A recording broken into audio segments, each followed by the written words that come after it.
Hola, buenas noches, que el Señor les bendiga. Espero que hayan tenido un bendecido día martes. Muchísimas gracias por conectarse y como siempre oramos que el Señor abra nuestros ojos, nuestro entendimiento para que podamos comprender y entender la palabra y ponerla por obra para que dé fruto en abundancia para la gloria de su nombre, y también que el Señor rompa por su Espíritu Santo con toda fortaleza, argumento y altivez que se levante en contra del conocimiento de Dios. El día de hoy vamos a compartir acerca de un tema que es muy importante y necesito que abramos nuestras mentes. ¿Por qué razón? Porque este pasaje que vamos a comenzar a estudiar el día de hoy, que está en Apocalipsis capítulo 1, versículo 13 al 16, nos habla de Cristo hoy. Muchas personas en el cuerpo de Cristo tienen la idea de que Cristo hoy es todavía la persona que vino a la tierra, la personificación de quien vino a la tierra y se despojó de toda su gloria y anduvo como hombre aquí entre nosotros. Sin embargo, hay que hacer constar algo bien importante. La palabra de Dios dice que cuando Cristo vino aquí a la tierra, se despojó de toda su gloria y se hizo hombre como nosotros. Sin embargo, en la resurrección, Él ascendió nuevamente al cielo, recuperando toda su gloria, y por el otro lado está sentado en los lugares celestiales en Cristo Jesús. Entonces es bien importante que nosotros entendamos esta descripción que Apocalipsis 1, versículos 13 al 16 nos da de Jesús, porque es el Jesús hoy, de hoy. No que Jesús fuera diferente en carácter al Jesús que vino a la tierra, pero sí es totalmente diferente en función, como lo vamos a ver un poco más adelante. Este pasaje hace una descripción de Cristo haciendo referencia a símbolos tomados del Antiguo Testamento, que nos hacen recordar la continuidad entre ambos testamentos. No son dos libros separados, no son dos partes separadas, aisladas la una de la otra, sino el Antiguo Testamento es el fundamento del Nuevo Testamento, y el Nuevo Testamento es la confirmación y el complemento del Antiguo Testamento. Este pasaje se refiere a nombres o calidades de Cristo que son importantes en cuanto al conocimiento y la revelación de Jesús que necesitamos en la iglesia de hoy. En una buena medida, la imagen que una buena mayoría o una buena cantidad de cristianos tienen de Cristo hoy está referida solamente a su amor, su gracia y su misericordia, como el Cristo que se despojó de su gloria para realizar su ministerio terrenal y salvarnos. Sin embargo, Cristo hoy está investido de toda su gloria, y eso hace una gran diferencia en cuanto a no en cuanto a su carácter, pero sí en cuanto a funciones. Vamos a leer el pasaje de Apocalipsis 1, 13 al 16, para que veamos, para que comencemos a contrastar la diferencia entre esa imagen que muchas personas tienen de Cristo con la verdadera realidad, o la realidad de Cristo el día de hoy. Dice la palabra, voy a leer desde el versículo 12, dice Apocalipsis 1:12, y me volví para ver la voz que hablaba conmigo, y vuelto vi 7 candeleros de oro, y en medio de los 7 candeleros a uno semejante al Hijo del Hombre, vestido de una ropa que llegaba hasta los pies y ceñido por el pecho con un cinto de oro. Su cabeza y sus cabellos eran blancos como blanca lana, como nieve, sus ojos como llama de fuego, y sus pies semejantes al bronce bruñido, refulgente como un horno, y su voz como estruendo de muchas aguas. Tenía en su diestra 7 estrellas. De su boca salía una espada aguda de 2 filos, y su rostro era como el sol cuando resplandece en su fuerza. Si nos damos cuenta, ahí comienza ya una gran diferencia entre la imagen que la mayor parte de cristianos tienen de Cristo y la imagen que nos habla la palabra de Dios de Cristo hoy en toda su gloria a la derecha del Padre. La primera cosa que vemos en este pasaje, en Apocalipsis 1:13, es que nos dice a uno semejante al Hijo del Hombre. Con esta nominación de Jesús aparece por primera vez en el libro de Daniel, en Daniel 7:13, en Daniel 10:5, en Daniel 10:16, por ejemplo. Posteriormente, con frecuencia la usaron los escritores de los 3 evangelios sinópticos, Mateo, Marcos y Lucas, comenzando en Mateo capítulo 8, versículo 20, cuando Jesús usa esta expresión por primera vez para sí mismo. Dice Jesús: las zorras tienen guarida y las aves del cielo nidos, mas el Hijo del Hombre no tiene dónde recostar su cabeza. Con esta referencia al Hijo del Hombre, Jesús se refiere a su humanidad, a que verdaderamente fue nacido como hombre mortal de la Virgen María y como representante de todos los seres humanos en lo referente a la salvación. Es el segundo Adán, y también en su rol como sacerdote en su primera venida para morir por nuestros pecados y que pudiéramos alcanzar el perdón de pecados. También como el Cordero de Dios que fue inmolado por nuestros pecados, el sacrificio perfecto por nuestros pecados, el que quitó todos los pecados de todos nosotros. También hace referencia el nombre del Hijo del Hombre a Señor nuestro y a Señor de todas las cosas en este tiempo, y también como Rey en el milenio. La expresión Hijo del Hombre también se relaciona con la expresión Hijo de David, y la expresión Hijo de David se refiere al hombre que sería el Mesías, el Hijo de Dios, el Redentor del pueblo de Israel, el Rey que ocuparía el trono de David para siempre. Y eso hace, como ya mencioné, referencia a su humanidad. Nos sitúa, la nominación como Hijo del Hombre nos sitúa en la realidad de que si bien Jesús es el Hijo de Dios, en su primera venida Él se despojó de toda su gloria, vino como un hombre igual a nosotros, solo que sin pecado, como nos dice la palabra en Filipenses capítulo 2, versículos del 1 al 8, en Hebreos 4:15, en Hebreos 5, versículos 7 al 8, en Juan capítulo 13, versículos del 15 al 17, y que implicó que Él viniera como hombre a la tierra. En primer lugar, que Él tuvo que aprender como nosotros la obediencia a Dios, como nosotros también necesitamos hacerlo. La palabra de Dios en Hebreos dice que Él aprendió la obediencia a través del sufrimiento, número 1. Número 2, Jesús fue tentado en todo según nuestra semejanza, pero no pecó. Por ello, Él es más que suficiente para interceder por nosotros, porque sabe nuestra condición, sabe lo difícil que nosotros enfrentamos, la dificultad que nosotros enfrentamos frente a la tentación.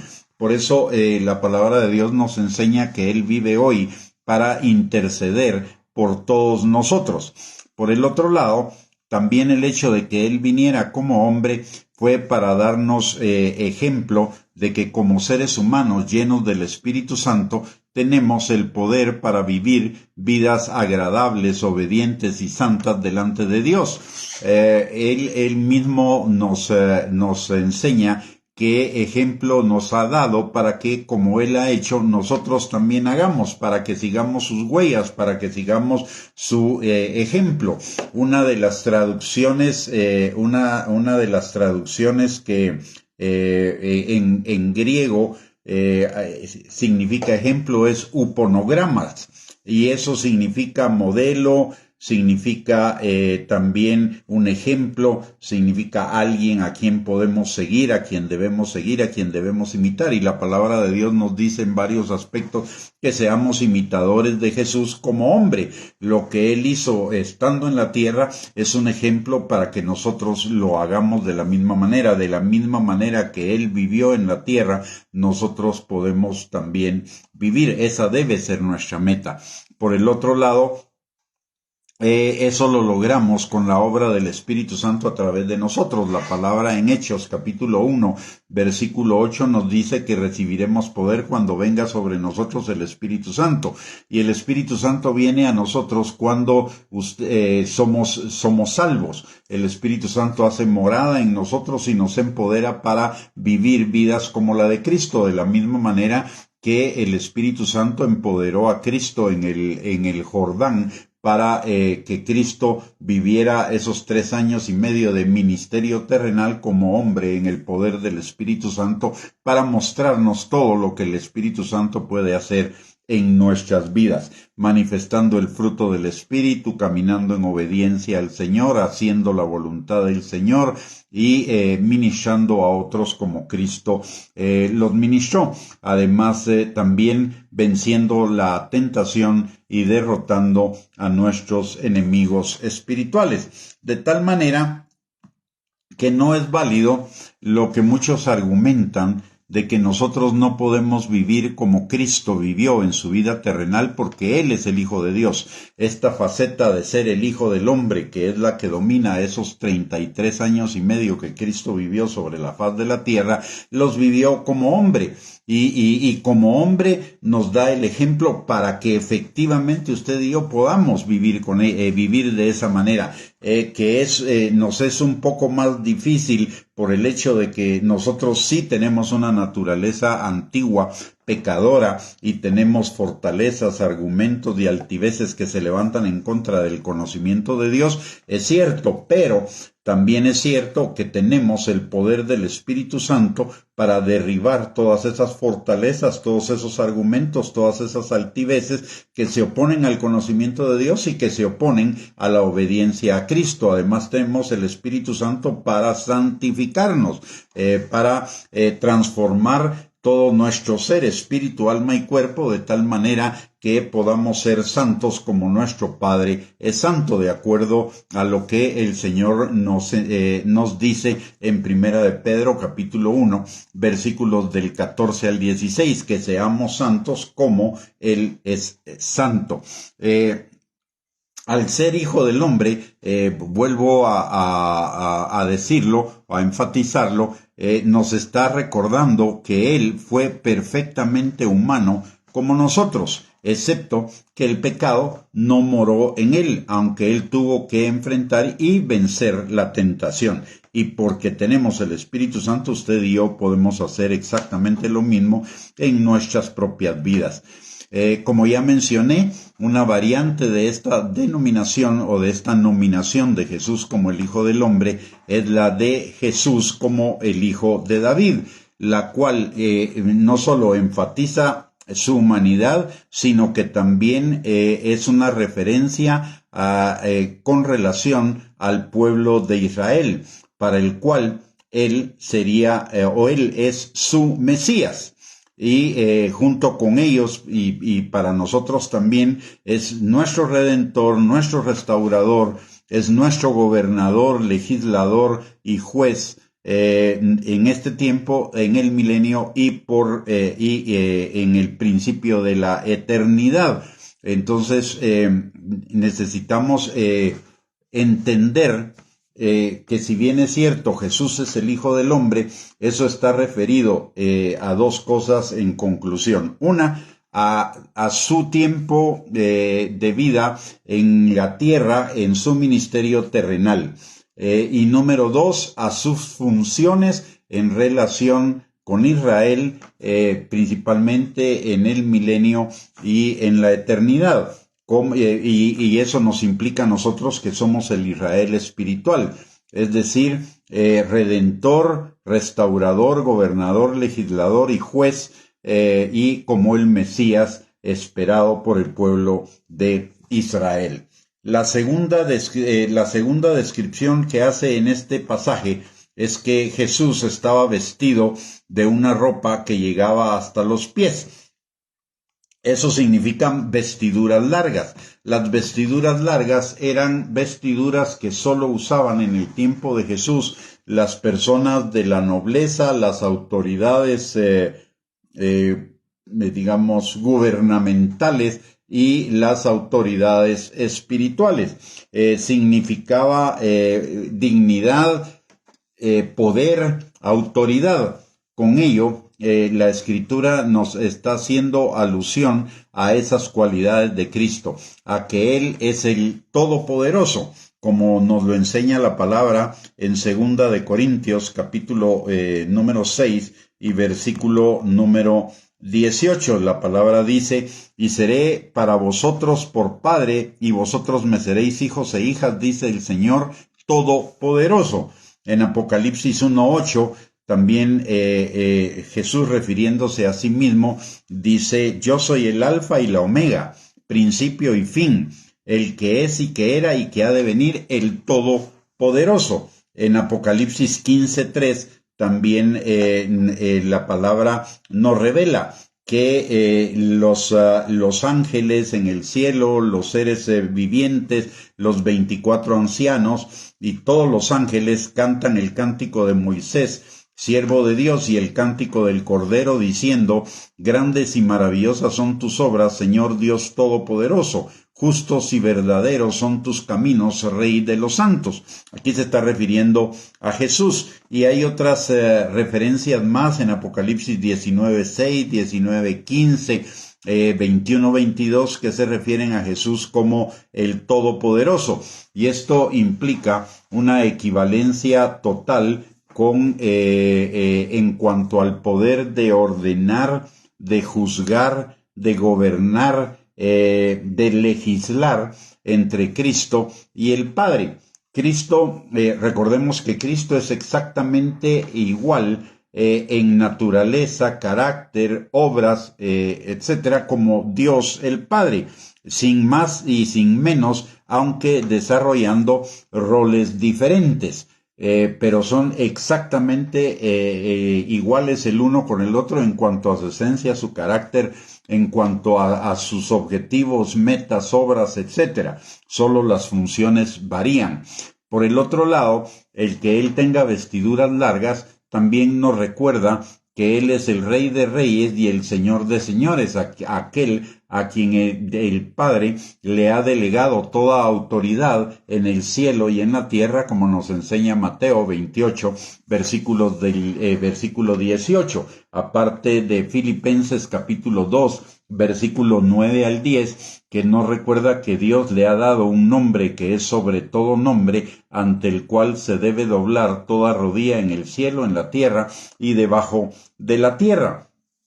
Y la palabra de Dios también en otros pasajes nos enseña que Jesús es el Rey de Reyes y Señor de Señores. En 1 de Timoteo, capítulo 6, versículo 15, Apocalipsis 17:14, Apocalipsis 19:16. Y esta connotación de Señor de Señores y Rey de Reyes está indicándonos que no hay ninguna autoridad que no venga de Él. Él es la suprema autoridad, Él es la autoridad máxima sobre todo el universo, y cualquier autoridad humana es una autoridad delegada por Dios a esa persona, de la cual esa persona deberá dar cuentas. Si se revela, pues a seguir los principios y la palabra de Dios en el ejercicio de esa autoridad, pues se enfrentará a un juicio, en tanto que si obedece a esa autoridad, pues tendrá bendición. De hecho, recordemos lo que dice Romanos capítulo 13, versículo 1 y 2, que no hay autoridad sino de parte de Dios, y las que hay por Él han sido establecidas. Y también el Salmo 2 completo hace referencia a esa autoridad y a las consecuencias de esa autoridad. La palabra dice en el Salmo 2, a partir del versículo 1, ¿Por qué se amotinan las gentes y los pueblos piensan cosas vanas? Se levantarán los reyes de la tierra, y príncipes consultarán unidos contra Jehová y contra su ungido, diciendo, rompamos sus ligaduras y echemos de nosotros sus cuerdas. Es lo que está sucediendo el día de hoy a nivel mundial, que se están, a nivel de los gobiernos, se están echando fuera todos los principios judeocristianos que fueron el fundamento de la sociedad occidental hasta hace unos años, y eso implica una rebelión en contra de Dios. Pero mire lo que dice, que yo hablaba del juicio para ellos. Dice el Salmo 2:4, el que mora en los cielos se reirá. El Señor se burlará de ellos, luego hablará a ellos en su furor y los turbará con su ira. Y a esto se está refiriendo a lo que está por venir, que es la tribulación, la gran tribulación, y el día de la manifestación gloriosa de Cristo en el Armagedón. Y luego dice en el Salmo 2:6, refiriéndose al reino milenial, pero yo he puesto mi rey sobre Sión, mi santo monte. Yo publicaré el decreto. Jehová me ha dicho, mi hijo eres tú. Yo te engendré hoy. Pídeme y te daré por herencia las naciones y como posesión tuya los confines de la tierra. Los quebrantarás con vara de hierro, como vasija de alfarero los desmenuzarás. Y luego termina con una amonestación, con una instrucción a todas las autoridades que han sido establecidas en los diferentes ámbitos de la vida humana, diciéndoles: ahora pues, oh reyes, sed prudentes, admitid amonestación, jueces de la tierra, servid a Jehová con temor y alegraos con temblor, honrad al Hijo para que no se enoje y perezcáis en el camino, pues inflama de pronto su ira. Bienaventurados todos los que en él confían. Este pasaje nos está hablando, es una referencia a que Jesús es el Rey de Reyes y Señor de Señores. Y esta es una nominación en la palabra de Dios que se aplica exclusivamente a Jesús, a pesar de que Dios es el que pone y quita reyes, pero refiriéndose a Jehová o al Padre, nunca se usa esta expresión de Rey de Reyes o Señor de Señores, solo se usa para referirse a Cristo. Las 3 veces que se usa esta expresión en el Nuevo Testamento es en relación a la soberanía, gobierno y juicio que ejerce el Señor Jesucristo, derivado de toda la autoridad que ha recibido del Padre en el cielo y en la tierra. Y hay una tercera enseñanza en el hecho de que Jesús esté vestido de vestiduras largas. Dijimos que las vestiduras largas eran una indicación de poder, era una indicación de autoridad, y la usaban las personas que ejercían el poder político, la función sacerdotal y la nobleza. Entonces, las vestiduras largas nos hacen el recordatorio de que Jesús también es el sumo sacerdote que vive para interceder por nosotros todo el tiempo. Hebreos capítulo 4, versículo 15 dice: porque no tenemos un sumo sacerdote que no pueda compadecerse de nuestras debilidades, sino uno que fue tentado en todo según nuestra semejanza, pero sin pecado. Y en Romanos capítulo 8, versículo 34, la palabra de Dios dice, haciendo referencia a esa tarea sumo sacerdotal de Cristo, y específicamente a la de intercesión, dice la palabra: ¿quién es el que condenará? Cristo es el que murió, más aún el que también resucitó, el que además está a la diestra de Dios, el que también intercede por nosotros. Entonces, estas vestiduras largas representan a Jesús como el Todopoderoso, el Rey de Reyes, Señor de Señores, el dueño de toda autoridad, que cualquier persona en cualquier ámbito ejerce por delegación de él y la tarea o la función de sumo sacerdote. Estas vestiduras largas ya no son como las del Hijo del Hombre, que se despojó de su gloria, sino que en su primera venida a la tierra, sino que son las ya no son las de un siervo, ya no son las de un cordero inmolado, son las vestiduras del Hijo de Dios, lleno de toda su gloria, que está sentado a la diestra del Padre en los lugares celestiales, reinando sobre toda autoridad y potestad, preparándose para su segunda venida, para juzgar la impiedad en la tierra, como nos lo enseña la palabra en Hechos capítulo 1, versículo 11, en Hechos 2, versículos 20 al 21, en Hebreos 10, versículos 12 al 13, y en Apocalipsis capítulo 19, versículos del 11 al 21.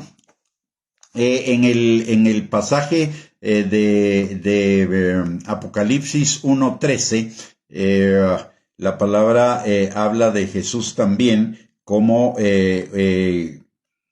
con un ceñido el pecho por un cinto de oro. El oro es un símbolo de realeza. Cuando se hace referencia al oro, se hace referencia a la realeza. Y por el otro lado, cuando se habla del cinturón, generalmente se aplica al cinturón ceremonial, especialmente al que llevaba el sumo sacerdote y sus asociados, que era un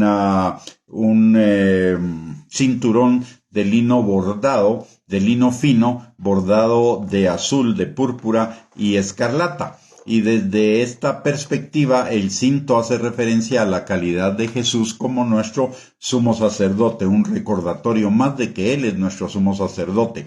Pero al ser el cinto de esta descripción un cinto de oro, el oro, como ya mencioné, es símbolo de realeza. Entonces está también reafirmando la doble calidad de Cristo en este tiempo para nosotros, como sumo sacerdote que imparte su misericordia y gracia, pero también como rey que va a juzgar y que demanda obediencia de cada uno de nosotros. Y a su calidad de juez, como ya mencioné, en el presente y en el futuro, en relación con nuestra obediencia. En consecuencia, el cinto de oro es un recordatorio de su soberanía y su reino sobre todas las cosas en el cielo y en la tierra, como Rey de Reyes y Señor de Señores. Él reina sobre todo. Su soberanía implica que Él reina sobre todo y que Él es más que suficiente para determinar lo que debe suceder, y todo lo que suceda obra para bien de los que amamos a Dios, que Él tiene control de todo lo que sucede a nuestro alrededor, de todo lo que sucede en nuestras vidas, de todo lo que sucede en el mundo, que nada está fuera de su control y que Él hace obrar para bien de todos nosotros, los que somos sus hijos, todas las cosas, y hace obrar todas las cosas para los que no son sus hijos, para llevarlos de tal manera a un hoyo de la desesperación, a un pozo de la desesperación, para sacarlos de ahí a través del arrepentimiento que produce el Espíritu Santo. El Señor, dice la palabra en Hebreos capítulo 1, versículo 3 y otros pasajes de la Escritura, que Él sustenta todas las cosas con la palabra de su poder. Eso significa que todas las cosas en nuestra vida, todas las cosas externas a nuestra vida, están bajo su perfecto control, y Él las hace obrar para el cumplimiento de sus planes. Planes de bien y no de mal, para darnos un futuro y una esperanza a sus hijos, y para el juicio de los que no creen. Y al encontrarse, también vimos en Apocalipsis 1:13 que Él se encontraba en medio de los 7 candeleros. Al encontrarse de pie entre los 7 candeleros, también nos recuerda el hecho de que Él ha derrotado de pie a sus enemigos y los ha exhibido públicamente. Está de pie, y ese estar de pie es un símbolo de victoria. En segundo lugar, nos recuerda que Él es la luz. está entre los candeleros y los candeleros producen luz, número uno. Por el otro lado, ese símbolo de los candeleros es también el símbolo de la iglesia. Y eso nos recuerda que Él es la cabeza de la iglesia y que Él ha derrotado y exhibido a sus enemigos y los ha exhibido públicamente, como dice la palabra en Colosenses capítulo 2, versículos del 13 al 15, que el Señor ha tomado el acta de los decretos que nos era contraria y las ha clavado en la cruz del Calvario para declararnos inocentes, y ha triunfado y despojado de todo poder a los principados y a las potestades, derrotándolos en la cruz y exhibiéndolos públicamente.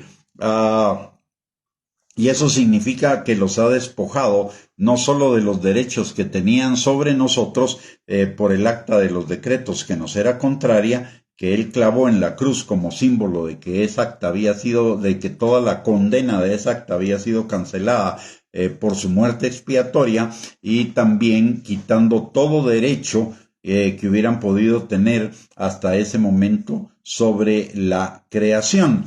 Por eso la palabra en Colosenses capítulo 1, versículo 18 al 20, dice que Él es la cabeza del cuerpo, que es la iglesia, Él que es el principio, el primogénito de entre los muertos, para que en todo tenga la preeminencia, por cuanto agradó al Padre que en Él habitase toda plenitud, y por medio de Él reconciliar consigo todas las cosas, así las que están en la tierra como las que están en los cielos, haciendo la paz mediante la sangre de su cruz. Y en Colosenses capítulo 2, versículo 13 al 15, que ya lo mencioné, ahí habla de que Él les quitó toda potestad, toda autoridad a los demonios y al diablo sobre la creación.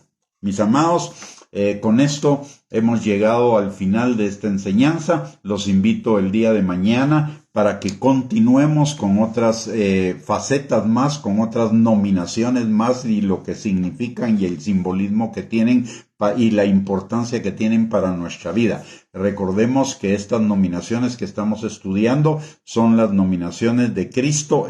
Nos describen a Cristo hoy, al Cristo en el cual usted y yo necesitamos poner nuestra fe, el Cristo al que usted y yo necesitamos conocer, aparte de conocerlo como el Salvador que nos lo revelan los evangelios, aparte de conocerlo como el Señor que nos revelan las epístolas y el Nuevo Testamento. Ahora entramos en la corona de la revelación de Jesús, que la encontramos en el libro de Apocalipsis, en la descripción de Apocalipsis 1, versículos del 13 al 16. Así que invitados para el día de mañana. Muchísimas gracias por conectarse el día de hoy.